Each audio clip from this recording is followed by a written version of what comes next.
Thomas Brown McClelland was a long-time Rotarian. Began his career in the Department of Agriculture and was stationed in Puerto Rico for a goodly number of years. But shortly before World War II began, he was transferred from Puerto Rico to Miami, to the agricultural station that sits down on Coral Reef Drive to this present day. He joined the Rotary Club of Miami and was a very good member in the club, very interested in its activities, and was very interested in youth. Not many people are aware that he established the Cosmos Club on the campus of the University of Miami, which became the International Students Association. But as time went on and he began to think about his own mortality, he became friendly with an attorney in our club, Thomas Wolfe, and evidently they developed, as part of his estate on his passing, a foundation wherein he prescribed that funds that he would leave would go to one, at that time, boys who were graduates of Dade County high schools, and two, who were attending a university or college where the medical school was approved by the AMA. We had to change that a few years later when the Supreme Court of the United States ruled that we could not exclude females into the population. So the result was the club went to court and we modified the estate documents to include men and women who had graduated from a Miami-Dade County school now and who were attending a medical school approved by the AMA.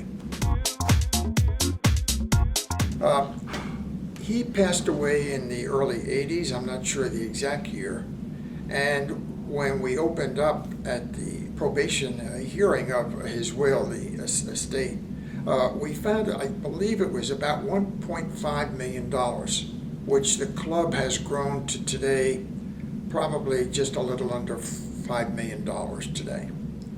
The early grants were quite large because it took quite a few years for our club and its board of directors to agree upon the criteria of how the money was to be invested, who it would be invested with.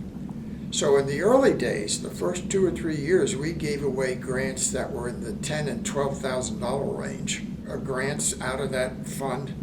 But then as times changed and the stock market and the economy of the country changed, obviously we began to realize that that was not going to be a sustainable process. From what I know, I would estimate it's probably around the $5 million mark. Probably close to 400 students around the country that we've given schools the funds for those students.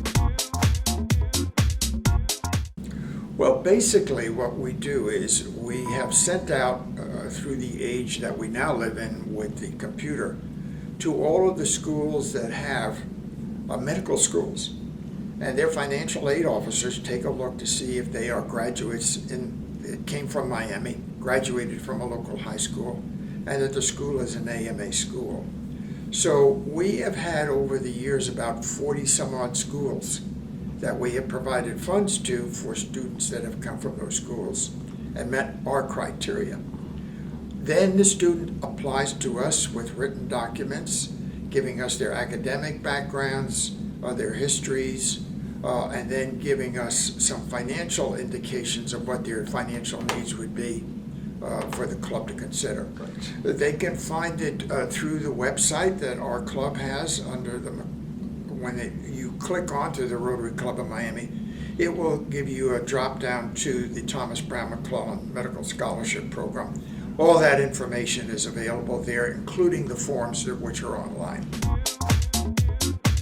In the spring of each year, we try to figure out which the major schools and when they have their spring break so that we can get the largest number of students and not interfere with their educational process. Usually it's in late March or middle of March or early April when spring break takes place. The students are notified of the date and the time. The last 16 or 18 years, we have met at the Dade County Medical Examiner's Department Our Rotarians at that time, Dr. Joseph Davis, was very generous in allowing the use of the facility, and we have continued to use it through that time.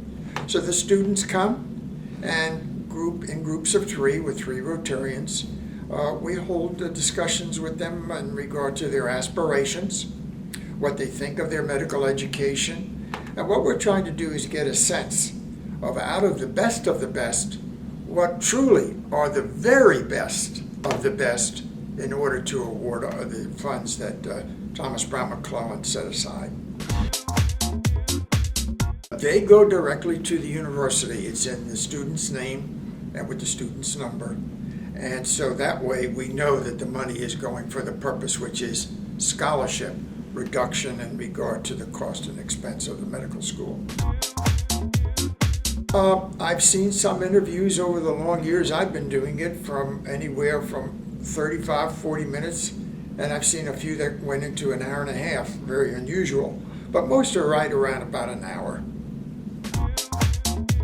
I would recommend they read up about Rotary and Rotary International and its programs around the world, particularly in the health, and to pay attention to our own website in regard to what our club's endeavors have been, with our first president being Dr. James Jackson, and a very long commitment we have had with the hospital and the medical school in regard to programs that affecting health. In conclusion, students should go ahead to their club's website, which is miamirotary.org, and there they can get all the information pertaining to the Thomas Brown McClelland Scholarship Program.